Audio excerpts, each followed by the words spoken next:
আমি চলে গেছিলাম পুরুলিয়ার অযোধ্যা পাহাড়। আর পাহাড়ের উপর এত সুন্দর গ্রাম আর বানরের গোলাপি কালারের পিছন দিকটা দেখে ক্রাশ খেয়ে গেলাম। সকাল সকাল মেকআপ করে তারপর জাঙ্গিয়াটা সেটিং করে বাঁশ ঝড়ে গিয়ে একটা বড় বড় বাঁশ ধরে নিলাম। আর কাকা বলছিল তার নাকি বাঁশ দেওয়া অভ্যাস নাই, তাই আমি বলে দিচ্ছিলাম ও কাকা ডাইনে ডাইনে। হ্যাঁ ঠিক আছে, বাঁদিকে বাঁদিকে। তো এরকমই 2.5 ঘন্টা জার্নি করে পৌঁছে গেলাম এই যে এই বন্ধুটার কাছে। হ্যাঁ, এরপর থেকে আমরা বাকি রাস্তাটা পুরোটাই বাইকে করে যাবো। তাই আর কি একটা দোকান থেকে হালকা করে চা বিস্কুট মুড়ি খেয়ে নিলাম। তারপর জোর জবরদস্তি আমার একটা হেলমেট পরিয়ে দিল, আর হেলমেটটা আমার থেকে বয়স অনেকটাই বড়, শুধু খুলে পালাচ্ছিল।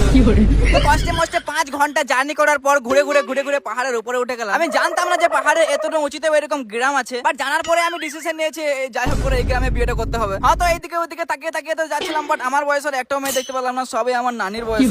হয়তো কি আর করবো, আস্তে আস্তে চলে গেলাম একটা ড্যামে। আর এটা কিন্তু পাহাড়ের সব থেকে উপরে আছে। আর এখানে আমি একটা পাহাড়ি হিরো দেখতে পেলাম। এখানে সামনে থেকে যতটা সুন্দর, পিছন থেকে দেখলে কিন্তু পুরো ক্রাশ খেয়ে যাবে। গোলাপি গোলাপি তোর গাল গোলাপি।